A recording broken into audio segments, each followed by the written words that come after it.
Hello everyone, welcome to cinema और मैं। तो आज मैं कोरियन ड्रामा परफ्यूम का एपिसोड 10 एक्सप्लेन करने वाली हूँ। अगर आपने इससे पहले के वीडियोस नहीं देखे हैं तो आप उन्हें देख लें, नहीं तो आपको ये ड्रामा समझ में नहीं आएगा। और हाँ, ऐसे ही इंटरेस्टिंग वीडियो को देखने के लिए मेरे चैनल को सब्सक्राइब कर लें ताकि आप मेरे आगे आने वाली कोई भी वीडियो मिस ना कर सकें। तो चलिए शुरू करते हैं। एपिसोड 10 के स्टार्ट में मिनशुक रिपोर्टर्स को कहता है कि वो मिनयरिन को हासिल करके ही रहेगा सियोडू से। इसके बाद मिनशुक घर के अंदर आता है तो उसे लेज़र लाइट से शॉक लगते हैं और अंधेरा होने के कारण उसके सर पर एक वास गिर जाता है, जिसकी वजह से उसे चोट लग जाती है। हॉस्पिटल में मिनयरिन सियोडू से कहती है कि तुमने मिनशुक के साथ ऐसा क्यों किया, अगर मिनशुक को ज़्यादा चोट लगा दी तो। सियोडू कहता है इतनी भी चोट नहीं लगी है मिनशुक को। फिर मिनशुक मिनयरिन के आगे एक्टिंग करने लगता है दर्द होने का। सियोडू के घर पर मिनयरिन मिनशुक के नेल्स कट कर रही होती है तो सियोडू कहता है तुम उसके नेल क्यों कट कर रही हो, तुम क्या उसकी नर्स हो। मिनयरिन कहती है तुम देख नहीं रहे मिनशुक को कितनी चोट लगी है, मैं उसकी हेल्प कर रही हूँ। मिनशुक कहता है सियोडू से तुम मेरे एरिया में क्यों आए हो, यहाँ से बाहर निकलो। फिर सियोडू कहता है अब मैं इस घर में बिल्कुल नहीं रहूँगा, वो भी तुम्हारे साथ। सियोडू मिस्टर पार्क को कॉल करके अपने लिए नया घर ढूंढने के लिए बोलता है। फिर सियोडू जब नया घर देखने जाता है तो उसे वो घर पसंद नहीं आता, क्योंकि वहाँ का एटमॉस्फेयर और डिज़ाइन सियोडू को उतना अच्छा नहीं लगता। नेक्स्ट सीन में मिनयरिन मिनशुक के मॉम के घर पर होती है। दोनों मिनशुक और सियोडू के बारे में ही बात कर रहे होते हैं। मिनयरिन कहती है सियोडू और मिनशुक एक दूसरे से इतनी नफरत क्यों करते हैं, वो दोनों हमेशा लड़ते ही रहते हैं। मिनशुक की मॉम कहती है सियोडू को लगता है कि मिनशुक ने उसकी मॉम को उससे छीन लिया है, पर ऐसा बिल्कुल नहीं है। मिनशुक के डैड सियोडू को बहुत प्यार करते थे, इसीलिए तो उन्होंने सियोडू के हिसाब से वो घर बनाया है जिसमें वो रहता है, क्योंकि सियोडू काफ़ी सेंसिटिव है। मिनशुक की मॉम कहती है काश बचपन में ही मैंने उन दोनों को एक करने की कोशिश की होती तो आज वो साथ होते। अगले सीन में सुनमियाओ किसी से कहती है कि सियोडू ने अभी तक मेरे खिलाफ़ कोई एक्शन क्यों नहीं लिया, जबकि उसे तो मालूम है कि मैंने ही वो वीडियो पोस्ट किया था। वो आदमी कहता है तुम्हें सियोडू से माफ़ी मांग लेनी चाहिए, नहीं तो तुम्हारा करियर पूरी तरह से ख़त्म हो जाएगा। फिर सियोडू घर पर लंच कर रहा होता है तो उसे किसी की कॉल आती है तो वो उससे मिलने के लिए कहता है। फिर सियोडू मिनयरिन को कॉल करके कहता है कि वो आज रात घर पर नहीं आएगा क्योंकि उसे किसी से मिलने जाना है होटल में। मिनयरिन उससे पूछने वाली होती है कि वो किससे मिलने जाने वाला है, लेकिन तभी सियोडू कॉल काट देता है। इसके बाद सियोडू होटल में जाता है जहाँ पर उससे मिलने के लिए सुनमियाओ आती है। सुनमियाओ सियोडू से माफ़ी मांगती है। वो कहती है कि मैंने ही वो वीडियो वायरल करी थी जिसकी वजह से मिनयरिन और तुम्हें इतनी तकलीफ़ हुई। सुनमियाओ माफ़ी मांगते हुए रोने लगती है तो सियोडू कहता है बस बस अब रो मत, मुझे रोने वाले लोगों से फोबिया है। सुनमियाओ आगे कहती है शायद मैंने वो सब इसलिए किया क्योंकि मैं तुम्हें पसंद करने लगी हूँ। सियोडू सुनमियाओ की ये बातें सुनकर वहाँ से जल्दी से निकल जाता है। मिनयरिन घर पर सियोडू के बारे में ही सोच रही होती है कि वो होटल में किससे मिलने गया होगा। तभी मिनयरिन देखती है कि सियोडू घर पर आ गया है तो मिनयरिन सियोडू से जाकर पूछती है कि तुम इतनी जल्दी कैसे आ गए होटल से।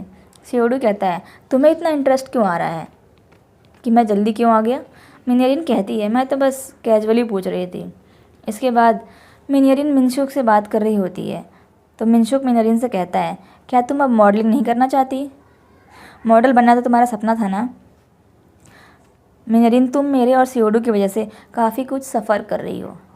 फिर मिनयरिन कहती है अभी मैं थोड़ा ब्रेक लेना चाहती हूँ। हाँ, ये अलग बात है कि मॉडलिंग करने पर मुझे अच्छे खासे पैसे मिलते थे, मैंने कभी सोचा नहीं था कि मैं भी पैसे कमा पाऊँगी अपने लिए, मुझे पैसों की स्मेल बहुत प्यारी लगती है। मिनशुक कहता है पैसों के बारे में तो मैंने कभी सोचा ही नहीं। फिर मिनयरिन कहती है क्योंकि तुम अमीर घर में पैदा हुए थे और फिर तुम एक सेलिब्रिटी भी बन गए, पर मेरे जैसे आम लोगों के लिए पैसा ही सब कुछ होता है। मिनशुक कहता है क्या तुम्हें पैसे इतने पसंद हैं। मिनयरिन कहती है पैसों को देखकर तो मेरा मन ललचा जाता है, मैं पैसों की दीवानी हूँ। इन दोनों को बात करते हुए सियोडू भी देखता है और उनकी सारी बातें सुन लेता है। नेक्स्ट सीन में जीना मिनयरिन से मिलती है। जीना कहती है कि हमारी एजेंसी के बहुत सारे एड्स शूट कैंसिल हो रहे हैं। फिर मिनरिन कहती है, अगर ये सब मेरी वजह से हो रहा है तो आप मुझे एजेंसी से निकाल दीजिए। जीना कहती है, ऐसे बकवास आइडिया तुम्हारे पास आते कहाँ से हैं मिनरिन? मैं किसी को हर्ट नहीं करना चाहती, इसीलिए मैं तुम्हें नहीं निकालने वाली एजेंसी से। मैं पब्लिक में तुम्हारी इमेज रीस्टोर करने की कोशिश करूँगी। फिर CO2 के घर पर मिनशुक मिनरिन को पैसों से भरा एक बॉक्स लाकर देता है, जिसे देखकर मिनरिन काफ़ी एक्साइटेड होती है। तभी CO2 वहाँ आता है। वो एक ड्रेस लेकर आता है जो उसने सिर्फ डॉलर से बनाई होती है। मिनशुक और मिनरिन दोनों ही CO2 की इस हरकत से शॉक हो जाते हैं। इसके बाद CO2 और मिनशुक फ्रिज के आगे फाइट करने ही वाले होते हैं। तभी मिनरिन आकर उन्हें रोकती है। वो कहती है, तुम दोनों लड़ना बंद करोगे? मैं ये पैसे तुम्हें लौटा रही हूँ। CO2 कहता है, पर तुम्हें ही तो पैसे पसंद थे ना, इसीलिए मैंने तुम्हें पैसे से बनी हुई ड्रेस दी थी। मिनशुक कहता है, मुझे लगा कि तुम थोड़ी परेशान हो, इसलिए तुम्हें रिलैक्स फील करवाने के लिए मैंने तुम्हें पैसे दिए थे। मिनरिन मिनशुक को कहती है, तुम कितने स्वीट हो मिनशुक, तुम बहुत ही क्यूट हो। अगले दिन मिनशुक कहता है, मिनरिन चलो कहीं बाहर चलते हैं कैंपिंग पर, मैंने सारी तैयारियां कर ली हैं। मिनरिन कहती है, पर तुम्हारी तबीयत तो ख़राब है ना? मिनशुक कहता है, मैं CO2 की शक्ल देखकर थक गया हूँ, प्लीज़ चलो ना कैंपिंग पर।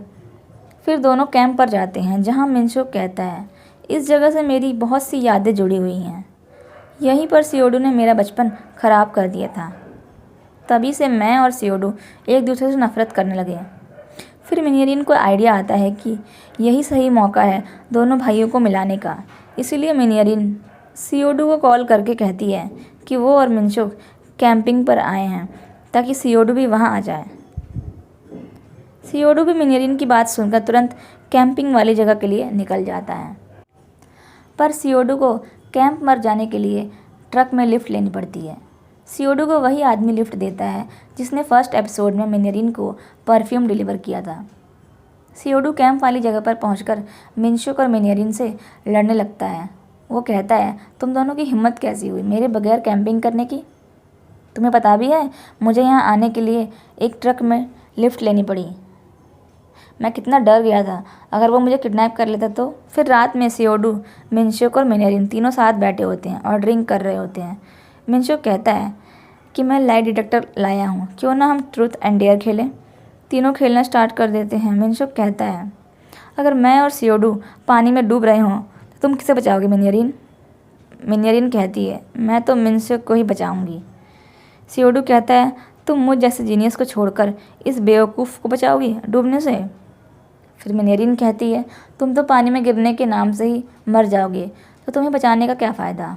और मिनशुक तो तुमसे छोटा है, उसे जीने का ज़्यादा हक है। CO2 इस बात पर इरिटेट हो जाता है। फिर मिनरिन कहती है, लेकिन मैं तुम्हारे साथ मर तो सकती हूँ, पहले मैं मिनशुक को बचा लूँगी, फिर मैं तुम्हारे साथ पानी में कूद जाऊँगी। CO2 मिनरिन की ये बात सुनकर इमोशनल हो जाता है। मिनशुक आगे पूछता है कि बचपन में CO2 तुम मुझे अकेला छोड़कर क्यों चले गए थे? CO2 कहता है, मुझे इस वक्त गुस्सा आ गया था, पर मैं तुम्हें सिर्फ डराना चाहता था और मैंने सिर्फ कुछ वक्त के लिए तुम्हें क्लासरूम में बंद कर दिया था। मिनशुक पूछता है, फिर तुम मुझे अकेला छोड़कर क्यों चले गए थे? CO2 कहता है, क्योंकि तुमने मेरे बैग में 5 मेढक छिपा कर रखे थे, जिन्हें देखकर मुझे चक्कर आने लगा था और मुझे हॉस्पिटल में एडमिट करना पड़ा था। उस वक्त मेरी जान भी जा सकती थी। मिनशुक कहता है, क्या सच में ऐसा था? तो तुमने मुझे पहले क्यों नहीं बताया?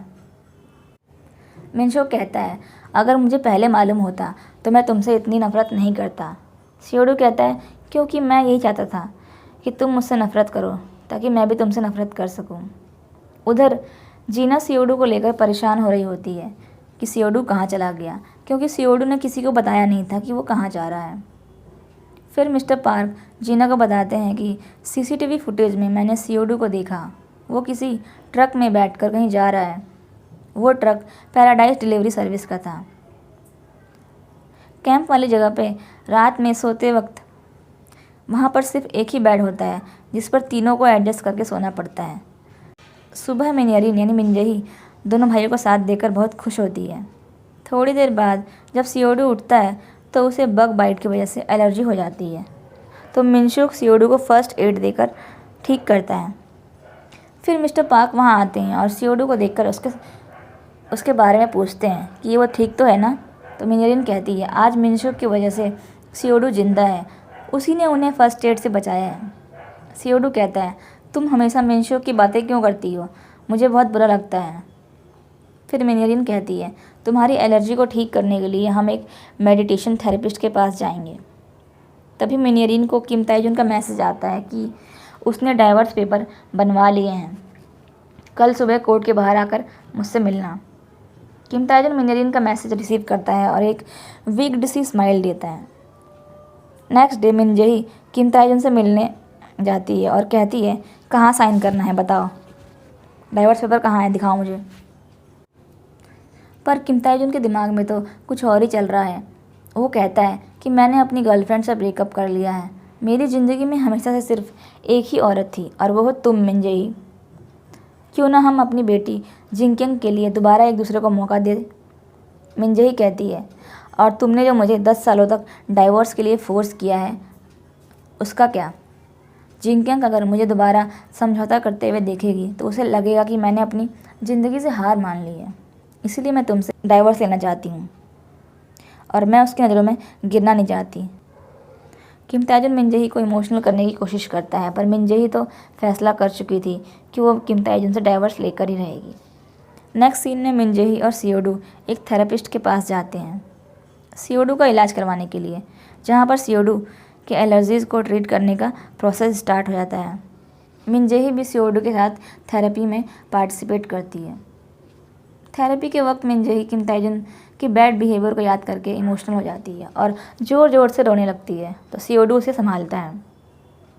थेरेपी से वापस आने के बाद सियोडू मिन जेही से पूछता है कि तुम उस वक्त इतना रो क्यों रही थी और तुम किसे जान से मारना चाहती थी बताओ। मिन जेही कहती है वो मेरा एक्स बॉयफ्रेंड था, मैं उसी को याद कर रही थी क्योंकि उसने मुझे धोखा दिया था ना। फिर नेक्स्ट सीन में जीना मिनरिन को एक कॉन्ट्रैक्ट देती है एक कमर्शियल ऐड करने के लिए, जिसके लिए कोई मिनरिन को साइन करना चाहता था। मिनरिन वो ऐड करने के लिए मान जाती है। फिर हम घर पर सियोडू को देखते हैं जिसको मिनरिन थेरेपी करवा रही होती है उसकी एलर्जी और फोबिया को ट्रीट करने के लिए। मिनरिन सियोडू को अपने नए ऐड के बारे में बताती है कि उसे एक नई एजेंसी ने हायर किया है एक मॉडल के तौर पर। सियोडू मिनरिन को गुड लक बोलता है उसके नए प्रोजेक्ट के लिए। फिर नेक्स्ट डे सियोडू अपने ऑफिस में होता है, जहाँ पर उससे मिलने एक प्राइवेट डिटेक्टिव आता है जिसे सियोडू ने खुद हायर किया था मिन जेही के बारे में पता लगाने के लिए। वो डिटेक्टिव सियोडू को मिन जेही और किम ताएजुन की पिक दिखाता है और बताता है कि मिन जेही ने अपना घर छोड़ दिया है क्योंकि उसका हस्बैंड उसको डाइवोर्स के लिए 10 साल से टॉर्चर करता आ रहा है। किम ताएजुन का कई लड़कियों से अफेयर भी रहा है। सियोडू पूछता है तो क्या उन दोनों का डाइवोर्स हो गया है। डिटेक्टिव बताता है कि अभी उनका डाइवोर्स नहीं हुआ है, कुछ दिनों पहले ही वो दोनों कोर्ट के बाहर मिले थे, पर उन दोनों के बीच में बहस हो गई, इसलिए वो दोनों अपने अपने रास्ते चले गए। सियोडू पूछता है कि मिन जेही का हस्बैंड किम ताएजुन कैसा आदमी है। डिटेक्टिव कहता है कि किम ताएजुन सुसुम इलेक्ट्रॉनिक्स में काम करता है, वो मार्केटिंग डिपार्टमेंट का हेड है और उसका कई औरतों के साथ अफेयर रहा है। वो सिर्फ मिन जेही जैसे दिखने वाली लड़कियों को ही डेट करता आ रहा है। सियोडू को ये बात बहुत अजीब लगती है। उसे मिनरिन का ध्यान आता है क्योंकि मिनरिन भी तो मिन जेही जैसी ही दिखती थी।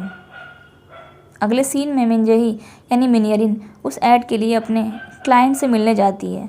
वहाँ पर किम ताएजुन मिलने आता है उससे क्योंकि उसी ने मिनरिन को हायर किया था मॉडल के लिए अपने ऐड में।